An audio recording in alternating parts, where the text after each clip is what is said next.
Hola, ¿cómo están? Bienvenidos a Psicomística y a este espacio de aprendizaje espiritual. Hoy día quería hablarles de un tema que es bastante interesante según mi punto de vista. Ya es algo que yo he aprendido a investigar y a dejarle un poco atrás el miedo a estas cosas.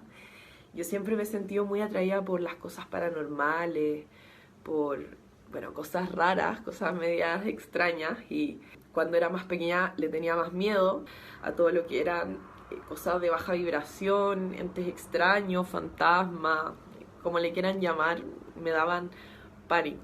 Pero con el tiempo fui aprendiendo más sobre esto, sobre por qué se dan a veces fenómenos extraños, por qué de repente hay presencias en lugares.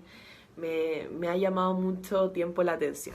Y con este video no quiero imponer nada, al contrario, me gusta debatir también, que me cuenten un poco lo que ustedes piensan. Esto no es la verdad absoluta, solamente es un poco lo que yo he ido pensando en mi vida y como armando un poco un puzzle. Pero es interesante que también me vayan diciendo ustedes cómo lo miran ustedes y cómo piensan que se dan estos fenómenos.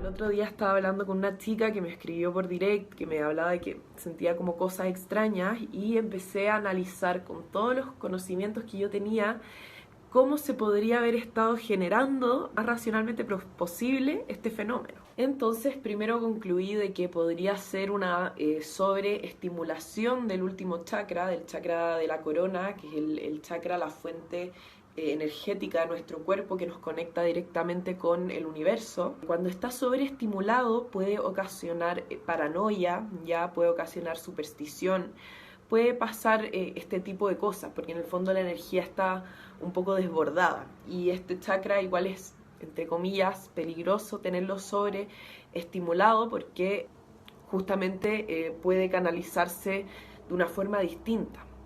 Luego lo que pensé era de que a veces las personas que se les dan este tipo de fenómenos, generalmente estas personas tienen una mayor sensibilidad a las energías, son mayoría de las veces personas muy empáticas que pueden realmente sentir lo que está sintiendo la otra persona, y estas personas con esta sensibilidad pueden como utilizar eso como una herramienta maravillosa en el mundo espiritual.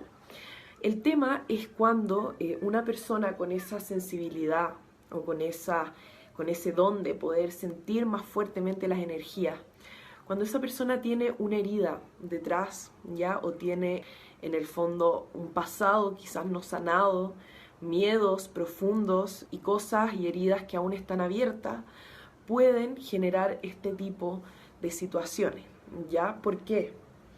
Porque existe además, bueno, poniendo un poco en paréntesis todo lo que les acabo de decir, existe un fenómeno que se llaman los seres tulpa.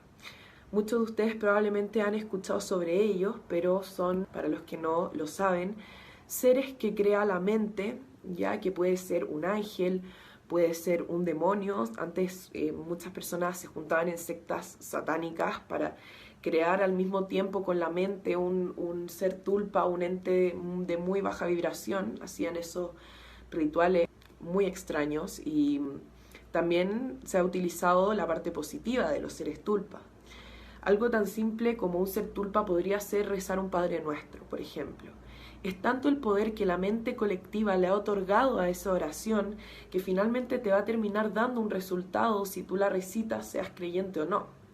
Entonces, en el fondo, los seres tulpas son seres, cosas, fenómenos que se producen a través de una mente muy, muy, muy fuerte o un conjunto de mentes para estar generándolo, ¿ya? Entonces, volviendo a la teoría anterior, lo que dejamos en paréntesis, si una persona tiene esta sensibilidad, ya esta sensibilidad para poder percibir más allá las cosas, pero además tiene una herida detrás que no ha sanado, se podría estar generando un ser tulpa que se manifiesta en el fondo como un ser, una presencia extraña, ya sueños muy extraños. Puede ser que esto sea en el fondo producto de la propia mente de la persona y de además el don de esa persona combinado con la herida, el don de poder sentir más mezclado con esta herida, eso es lo que puede estar ocasionando, en la mayoría de los casos, pienso yo, este fenómeno.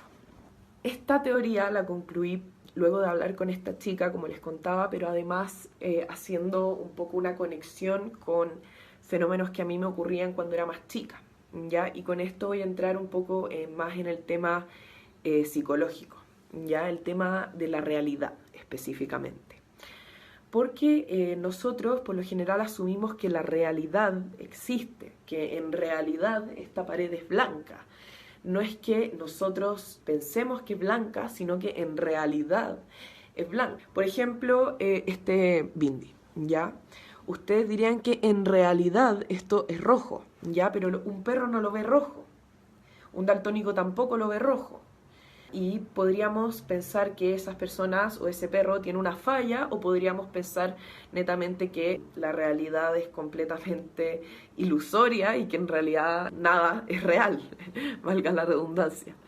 Entonces, llevando esto a esta teoría en el fondo, quería pensar específicamente en una persona esquizofrénica. Una persona esquizofrénica en esta sociedad, ya en este mundo, en Santiago de Chile, pongámoslo así más específico. Una persona esquizofrénica es una persona que escucha voces y es un loco que tiene que estar encerrado en un hospital psiquiátrico. Pero si tú tomas al mismo esquizofrénico y lo mueves y lo pones en una comunidad indígena, ese mismo loco se convierte en un chamán que puede conectarse con los seres y puede ser un medium, por ejemplo. Entonces aquí también es un claro ejemplo de cómo podemos ver que la realidad no es real y que va a depender más netamente del sujeto que la esté observando que de la observación misma. Entonces, en conclusión y sintetizando toda esta información, lo que concluyo a partir de esto son varias cosas.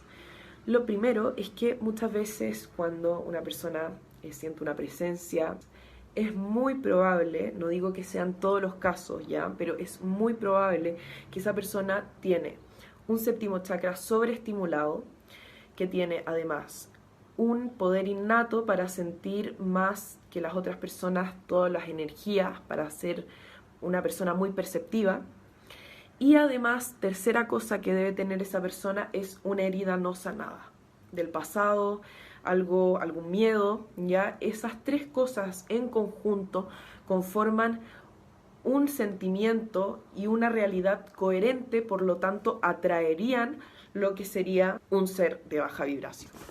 Lo segundo que concluyo con todo este análisis sería de que en el fondo una persona esquizofrénica podría quizás estar generando voces, esas visiones, no por ser una persona loca, como la cataloga esta sociedad, sino que más bien es una energía innata de esa persona para poder percibir otras cosas, pero que con el miedo detrás se genera algo perjudicial.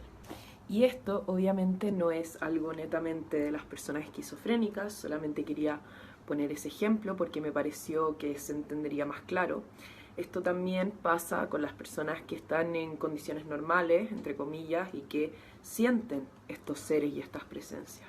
Podríamos decir que es una mente descontrolada en el fondo, una mente que no ha canalizado bien sus poderes, entre comillas, y ha generado una realidad no deseada.